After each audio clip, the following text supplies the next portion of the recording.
Well, good morning, everyone. My name is Tony Khan, and as I've just been introduced, I'm managing DHL Express operations here in Japan. It's a great pleasure for me to be here today. I would like to spend the first 25 minutes of this keynote speech to share about supply chain resilience from a broader perspective, the hidden cost of supply chain risks, and our case study, how DHL Express coped with the COVID-19 crisis. Before I go further, let me, as you can see from the slide, resilience is a key word here, but I would like to touch a bit on disruption. Until 1990, or in some part of the world even now, the disruption was defined or are defined as disturbance or problems, which interrupt an event, activity, or process and held an exclusively negative connotation. It was only in 1992 when, at that time, BDDW, which in 1998 named as TBWA, the gentleman named John Murray Drew presented the word disruption as a positive process of creative destruction to give brands and companies a larger share in the future. So I'm going to talk about both of that. My personal profile has already been introduced.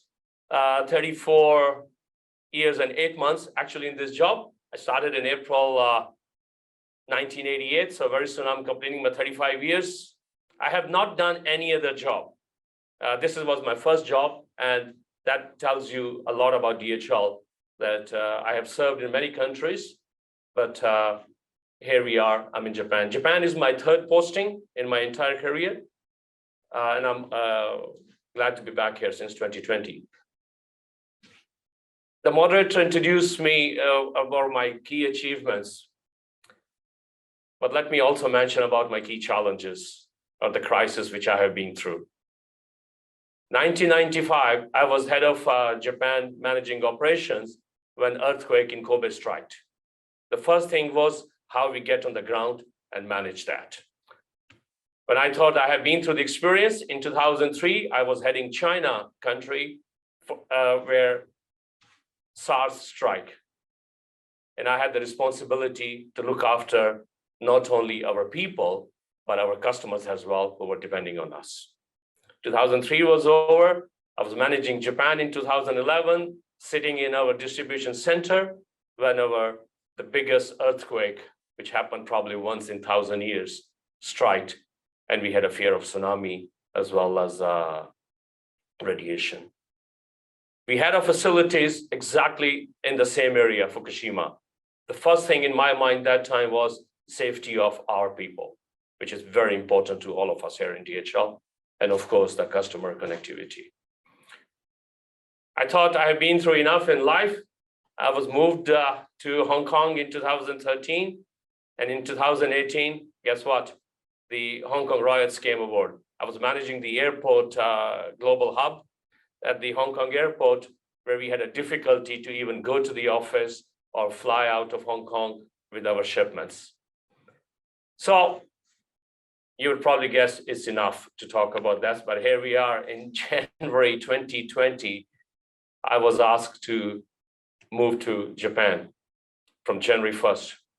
And January 25th, the noise started coming about the possible pandemic. So my first year in Japan, third time, and first month was landed into this crisis mode. So I'm going to explain later today how we did to this one. But one thing which I'm very proud to share with you is today, we have just celebrated 50 years of excellence in Japan. We set up our operation in Japan in 1972. So this year we have celebrated. We are #1 market leader, not only globally, not only regionally, but here in Japan as well. We manage over half of this country's business for Express business in DHL Express. We are a part of a one big group, Deutsche Post DHL. And DHL Express is one of the main group, which I'm responsible for the express operation in Japan. So enough about me or enough about DHL. Let me take you straight to today. So we are going to discuss two main topics: discover hidden cost of supply chain disruption and understanding supply chain resilience. Those are two main topics I'm going to talk to you today. So the supply chain strategies companies have deemed as best practices for a very long time, in fact, almost 100 years. Since the introduction of lean production by Toyota in 1930, that has extended to the supply chain itself has gone through any major transformations. Traditional priorities still apply. How can we make it cheaper, faster, with less inventory, and obviously no mistakes? These objectives have translated to a few widely used lean strategies for the supply chain: just-in-time delivery, consolidation of supplier and logistic providers, obviously to achieve cost or price advantages, outsourcing to focus on core competencies, and more importantly, continuous improvement, or as we call in Japanese, Kaizen, which I'm sure most of you are aware of that. But please don't get me wrong here. These strategies are still very effective and have made supply chains efficient and saved companies millions.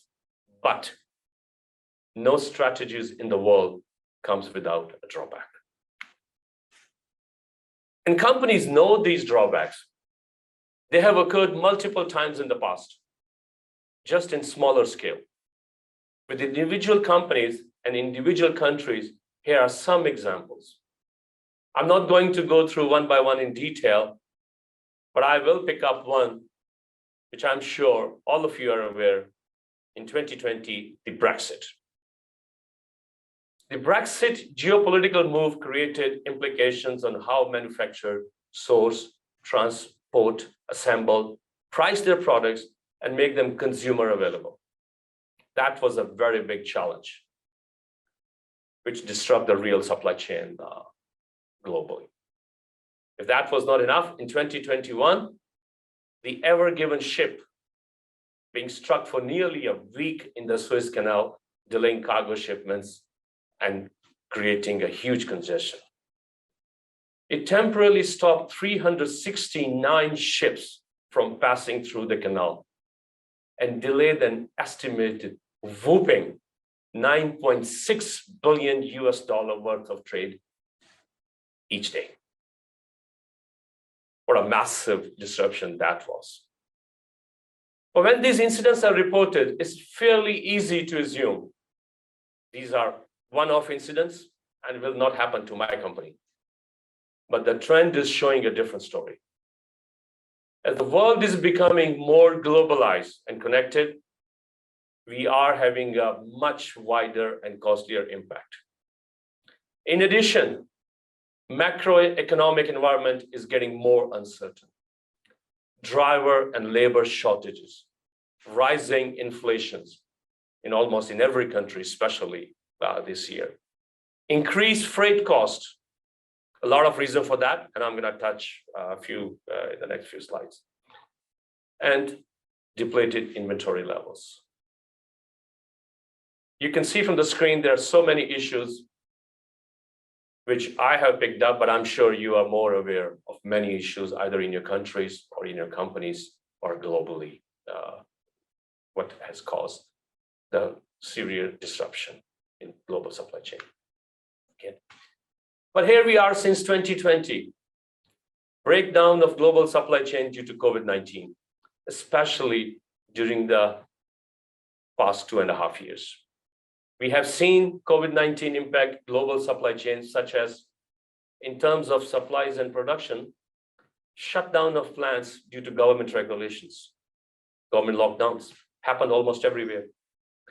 Force majeure by China suppliers. Obviously, they could not, if the factory is closed, they could not make the product on time and deliver, which caused a shortage in the global supply chain. And I'm sure you're all catched up on the newspapers, the recent incidents in China, where people are now coming to the streets. It's almost 3 years now, and some issues have been reported in the newspaper. But in terms of logistics, travel bans globally, affecting air freight in the capacity.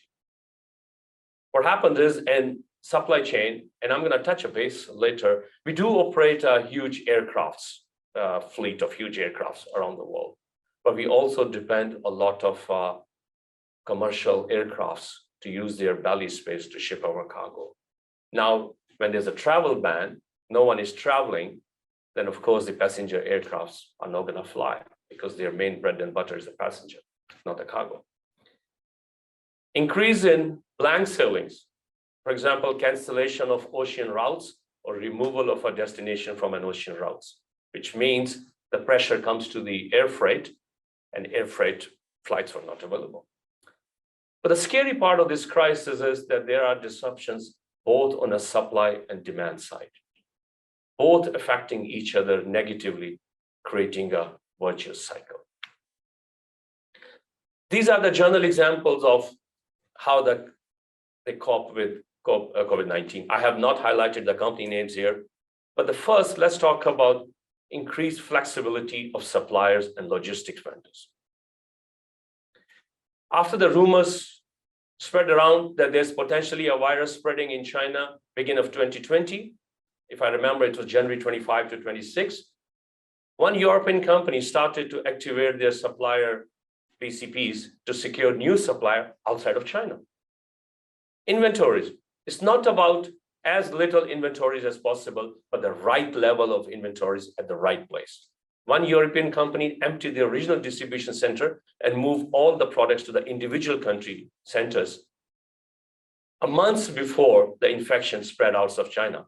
So they were not affected by freight disruption. Visibility and knowledge. Companies with control towers and system in place to provide visibility on their network could prioritize and react faster to disruption. One of the examples I have it here is an American company used the mapping tool, reference the Keynote of their supply chain. The tool provides real-time alerts on potential disruption of the keynotes and enable the company to react faster than their peers. These are just some real-life examples how they deal with the supply chain resilience. I'm sure there are other great examples of other sectors as well. But what does it mean to you? Resilience. I would like to encourage all companies to add 5th priorities for your supply chain. And what a surprise, supply chain resilience. Well, think of risk resilience as your immune system. You don't need it on a daily basis, but it's very important.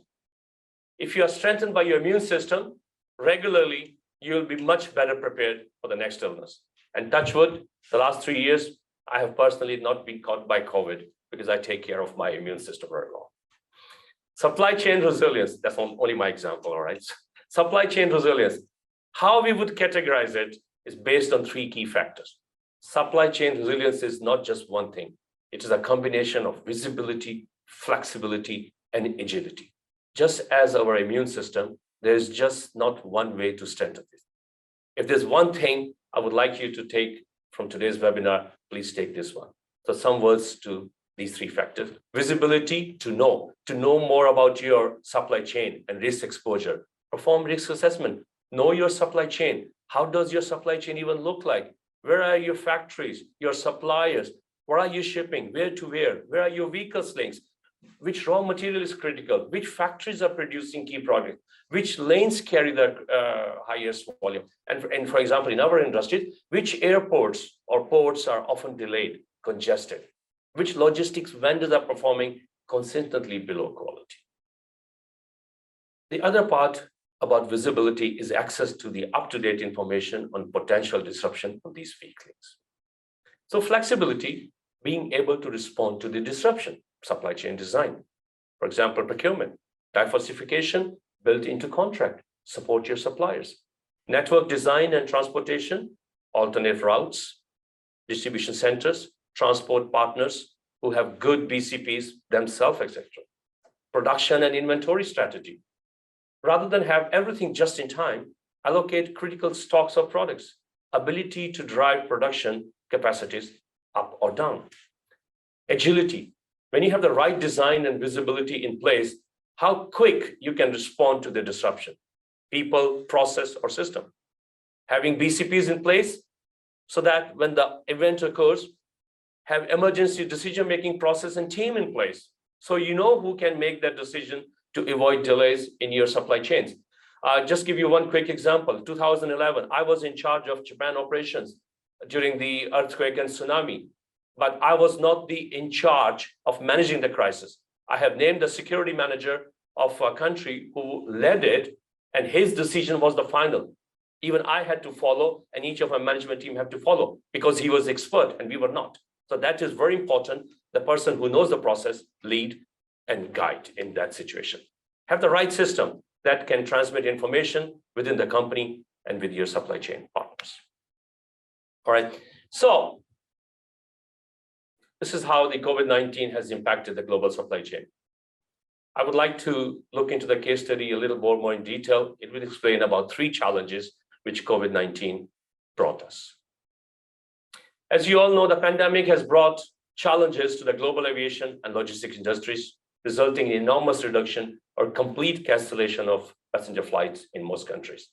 The massive reduction in available commercial air cargo capacity and destination have impacted the global supply chain, including DHL.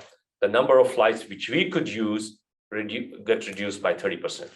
Challenge number 2, we had a rising count of countries undergoing a lockdown, which has shown the overall movement, which caused a labor shortage. More and more people stayed at home and shop online. That accelerated the growth of, which was a nice problem to have, that accelerated the growth of e-commerce market, which were already growing. DHL Japan, we saw a surge with shipment by 50% due to the explosive growth in cross-border e-commerce, which we had to process. Challenge number 3, due to the massive chaos with global supply chain, many logistics service providers had to suspend their services, and many customers called our customer service checking to see if we were operating, which obviously we were. In addition, the increase for the first-time shippers who are not familiar with international shipping, they mostly ship through the post offices, but here everything gets stopped. Companies like only DHL or integrators are operating. So obviously they had more questions. They want to know how to prepare the airway bills. They want to know how long it's going to take. And that increased our inquiry time by 40%. So our customer service people have to be on the phone with the customers for 40% longer than they were before. So how did we cope it up with the three challenges? First of all, one of our strengths is our own global network of our own aircrafts. We operate 240 flights a week in Japan alone.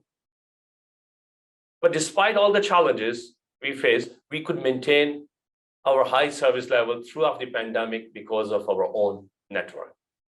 But that was not enough because we also use the commercial flights. And as I mentioned, capacity went down. So what we have to do was to increase our own network and in some cases, change the type of the aircraft. For example, Airbus 300, we started flying Airbus 330, which obviously had the more capacities, or 767s or 777s. For surge with the shipment, luckily, we were already ready because we always like to stay ahead of the market, ahead of the competition. And we had our solid network infrastructure in place with the state-of-the-art automated system, 100% X-ray inspection was already be there or about to be open. We have opened up our new distribution center in Tokyo in 2016, which now enable us to have 2 large distribution centers. We opened up Osaka in the midst of pandemic in 2020. But with these upgrade system, those 2 facilities were ready to cope up with even with the 50% of growth. But we also managed our small level facilities. Talking about our back office function, we look into the customized custom clearance sections to enhance our custom clearance and shipment don't get stuck. Solution number 3, for inquiry handling time increase, we generally review once a day to look into the trend. But that we change it to 3 times a day because things were changing by hours, not if not by the minutes. We also pulled out people who have moved on or get promoted or working in different departments from customer service, pull them back in from the commercial or operation or different department and truly worked as one to deliver the service to the customers. So I'm pretty much almost close to my end. I explained about all the challenges with COVID-19, which brought to DHL and how we managed to manage it. But there's something more proud, which I really would like to share with all of you. In 2011, when earthquake struck us on Friday, March 11, 2:46 p.m., we were the first company who was on the street on Monday morning delivering the packages. In this crisis, until today, touch wood, we have not shut down our service in Japan for even 1 hour. We are continuously on the road and delivering to our customer. So how we have achieved that? Yes, we can talk about the systems and have a BCP in the place, but we firmly believe that we couldn't have managed to have this exceptional achievement without the huge commitment of all of our employees. They kept our operations running as an essential business lifeline in Japan. We are a lifeline. I consider myself or my team a second more important after the doctors, because we were delivering the packages to the hospitals, the masks, the surgery items, or everything which could not be stopped. I would like to take this opportunity to thank all my colleagues and comrades who were there to support the supply chain challenges. The other benefit, which is very close to my heart, and I feel personally extremely honored, we were named Japan's best workplace for the 10th consecutive year and top employer for the 2nd consecutive. The pandemic brought us many challenges. We had the highest score of employee engagement because it was a time for us when we could realize the value in ourselves more than ever before. We got thousands of thank you messages. Thousands of customers wrote to me directly that if DHL were not operating, they would have gone bankrupt. If DHL was not operating, we could not have delivered the masks or medical equipments to their families or friends around the world. I have achieved a lot in my life, have so many good moments and challenges, but if I have to pick top few, one of them always would be when I was called in and towards the end of 2020 to get ready to handle the first vaccine shipments in Japan. That touched my heart because we are not in logistics business only. We are in connecting people and improving lives business. Every package we deliver, we have a story to tell. A lot of time, we go with the word, think outside the box. Think differently. In DHL, we would like to promote, think inside the box. The box we deliver, the box we carry, have somebody's dreams in. Someone is waiting for that, thinking, when I'm gonna get it. That's the responsibility we have. So even though we have the challenges, we managed to deliver it successfully. And that was what I wanted to share. I think I have done enough bragging about myself and my company, but please trust me, we are really proud of what we are to do. And if any of you have not enjoyed DHL service so far, pick up the phone and call our customer service and ship the first package, and you'll be extremely pleased with our service. Okay, that's all I have. Thank you very much for listening. I hope you enjoyed. Once again, as I said, we are in connecting people and improving life. You are our customer or not, but you are all our friends, our partners. If you have any question, my email address is on the screen. Please reach out to me and I'll be happy to take you very further. Thank you very much. ありがとうございました。